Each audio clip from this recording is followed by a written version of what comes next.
Cuando pensamos en las grandes civilizaciones del mundo antiguo, pensamos en Egipto, en los faraones, las pirámides, los dioses con cabeza de animal.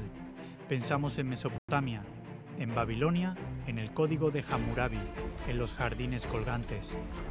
Pero hay una civilización que existió al mismo tiempo que todas ellas, una civilización más grande, más organizada, posiblemente más avanzada, y casi nadie la recuerda. Su nombre es la civilización del Valle del Indo, y lo que sabemos de ella es fascinante. Lo que no sabemos es aterrador.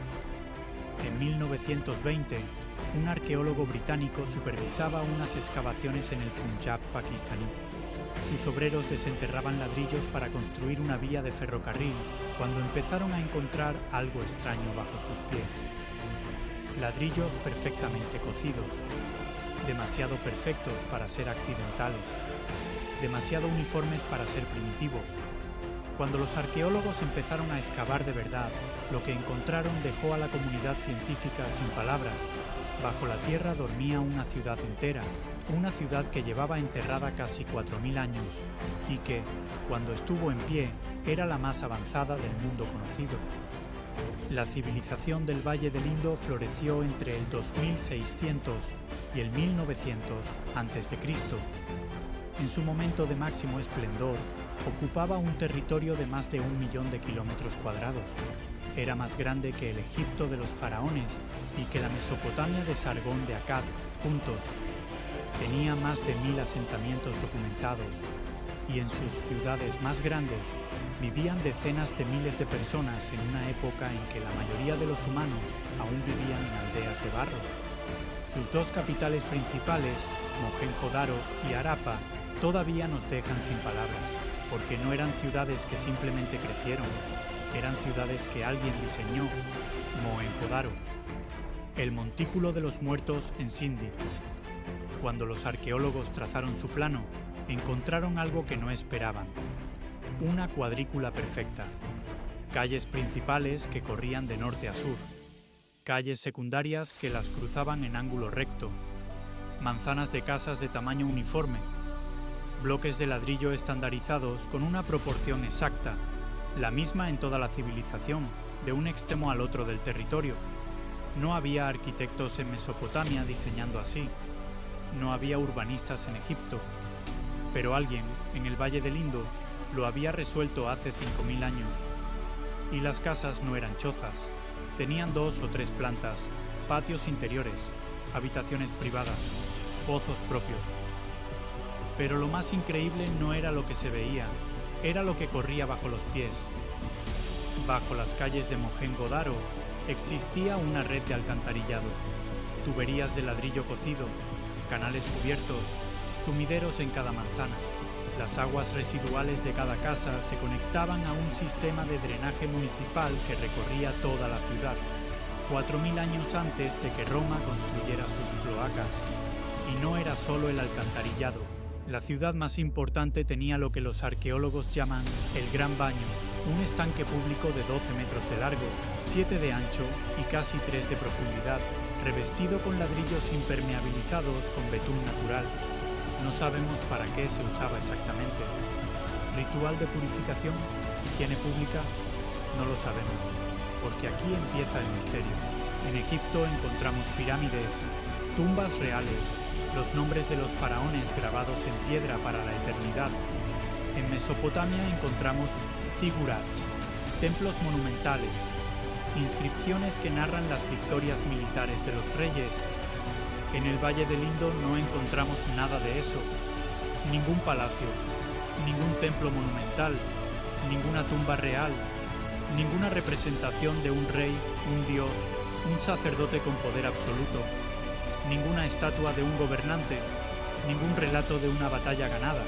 Los arqueólogos han excavado durante los siglos y siguen sin encontrar ningún rastro de jerarquía política visible. ¿Cómo gobernaba esta civilización? ¿Quién tomaba las decisiones? ¿Cómo se coordinaba la construcción de ciudades perfectamente planificadas a lo largo de un territorio más grande que Europa occidental? No lo sabemos. Y hay algo más, algo que hace que este misterio sea todavía más profundo. No encontramos armas masivas, no encontramos murallas defensivas, no encontramos representaciones de guerra, de conquista, de victoria sobre el enemigo. Una civilización que duró 700 años, que dominó un territorio inmenso, que comerciaba con culturas a miles de kilómetros de distancia, sin guerra visible. Si eso es cierto, si realmente existió una sociedad organizada a esa escala sin la violencia institucional que conocemos en Egipto, en Mesopotamia, en Roma, entonces estamos ante algo que no tiene precedentes en la historia antigua. La civilización del Indo tenía escritura. La llamamos el script del Indo. Se han encontrado más de 4.000 inscripciones en sellos de piedra, tablillas de cerámica y objetos de bronce. 400 signos distintos aproximadamente, y llevamos más de 100 años intentando descifrarlos, sin éxito, a diferencia del egipcio jeroglífico que pudimos descifrar gracias a la piedra de Rosetta. El script del Indo no tiene texto bilingüe, no tiene equivalente conocido, no sabemos qué lengua representa, no sabemos si es un sistema alfabético, silábico o logográfico, no sabemos lo que dice. Tenemos miles de mensajes de una civilización perdida y son completamente mudos para nosotros. ¿Qué contienen esos sellos, nombres, decretos, oraciones, la historia de cómo vivían, de qué creían, de por qué desaparecieron? Ahí están, y no podemos leerlos. Pero no vivían aislados, eso sí lo sabemos. Los comerciantes del Indo navegaban hasta Mesopotamia. Se han encontrado sellos característicos del Valle del Indo en las ruinas de Ur, la misma Ur bíblica, la ciudad de Abraham. Comerciaban con lapislázuli del norte de Afganistán, madera de los bosques del Himalaya, con oro y marfil. Tenían pesos y medidas estandarizados, un sistema uniforme en todo el territorio, una economía de larga distancia, conectada, sofisticada, gestionada por... ¿quién? ¿Mercaderes? ¿Una burocracia sin nombre? Todavía no lo sabemos. Y entonces, hacia el año 1900 a.C., todo terminó. No de golpe, no en una noche, pero en el espacio de unas pocas generaciones, las grandes ciudades se vaciaron. El alcantarillado dejó de mantenerse. Los ladrillos dejaron de cocerse con la misma precisión.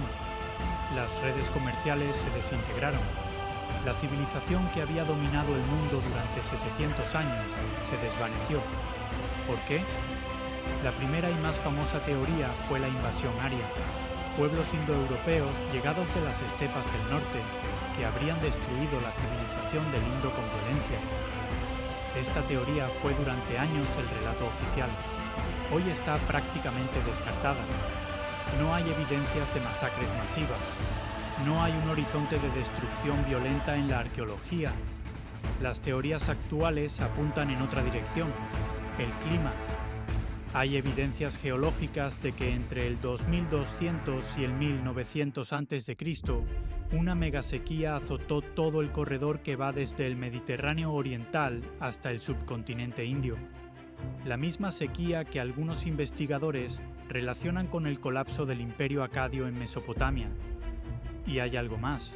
El río Gagar-Hakra, que recorría el corazón del territorio del Indo, parece haber cambiado su curso. Los ríos que alimentaban las ciudades se secaron o se desviaron. Sin agua no hay ciudades. Sin ciudades no hay civilización. La realidad es que no hay una respuesta única. Probablemente fue la convergencia de varios factores: sequía, desvío de ríos, tensiones internas, la ruptura de las redes comerciales que mantenían vivo el sistema. La civilización más avanzada del mundo antiguo murió como mueren la mayoría de las civilizaciones, lentamente, por acumulación de fracturas, pero su historia no terminó del todo.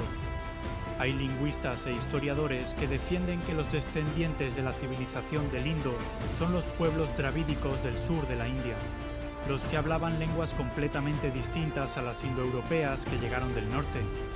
Si esa hipótesis es correcta, entonces los herederos de Mohenjo-Daro no desaparecieron, simplemente se desplazaron, y sus descendientes viven hoy, hablan hoy cocinan hoy con especias que quizás sus ancestros comerciaban hace 4000 años.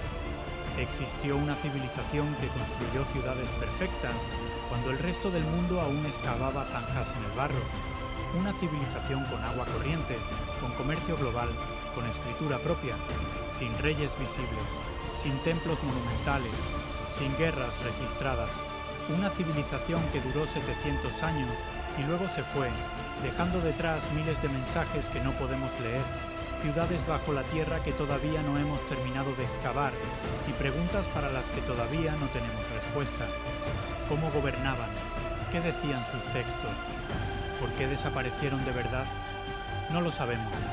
Y quizás eso sea lo más fascinante de todo, que la civilización más avanzada del mundo antiguo sigue siendo, 5000 años después, un misterio.